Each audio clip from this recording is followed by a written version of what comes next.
What's up? It's your girl Amelia Moore. Now that little taste we gave you is definitely Chris Rob. Definitely a name that you need to know. If you don't know, if you're somebody that wants to stay in the know, you better know. Okay? So we got that out the way.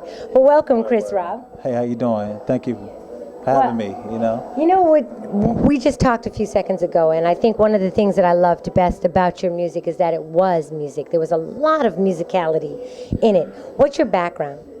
I was born and raised in Chicago. My mother was, or is, a pianist, and she directed choirs, in high school and all that in the church, and she got me started that way, and I started going into jazz clubs when I was like in my early teens, started playing, and kept it moving, just kept doing whatever kind of thing I could do, put my hands on musically, and here I am, You know what was really great was the band that you chose, and I know that just listening to your music is probably a hand-picked thing where it's like, listen, I'm getting ready to do this set.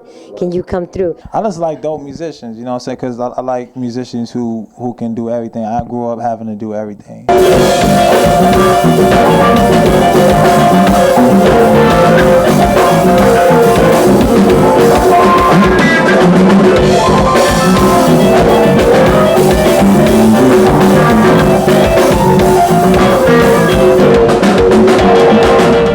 I had to play jazz. I played like just whatever jazz, funk, gospel, classical. I just had to do it. I just had to know in order to work. So I look for that when I see that in other musicians and they just get the love and passion for the music. I'm just like, yo, come aboard. Let's do it. Let's make some more music. So I had a dope band tonight. So it's some real. I was blessed to have also sitting there was Meshell N'degeocello, which was like it's been one of my idols for years, and she agreed to come and get down with me. So that was real dope. Do you, when you write your music, do you say, okay, I need this there, or do you look to the musicians that participate in your music to add that? I just pretty much, I have a sketch that, of what I want, and then I try not to diagram it too hard, what I'm saying? I'm just saying, let everybody kind of do their things, because I want their flavor in it, because it's a live thing. So I'll just say, hey, this is kind of the feel I want, and these are the notes, and now what you do with it is up to you, What do you see as far as the addition to music going forward to preserve the musicality of music? We just need people to study, the real stuff that came out.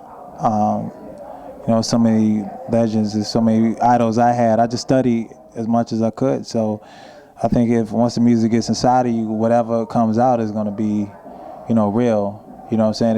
If you just, I study everything again. And so, like, getting into Coltrane and Prince was one of my idols, and Patrice Rushen, and hip-hop, I'm, child of hip-hop as well. So all that stuff just, just comes through you after a while. So if people just embrace the music for what it is and stay open, I think like Miles Davis said, that he said always stay open to what's going on, because that's how you're going to be a great musician. So I try to live by those words and keep studying old and new, and just be, whatever is going to come out of me, whatever I'm really feeling comes out. Make sure you stay on top of this young brother and his entourage, because there's always flavor, and you heard it first right here, because Amelia is more, giving you more, and we out and about in New York City. Peace.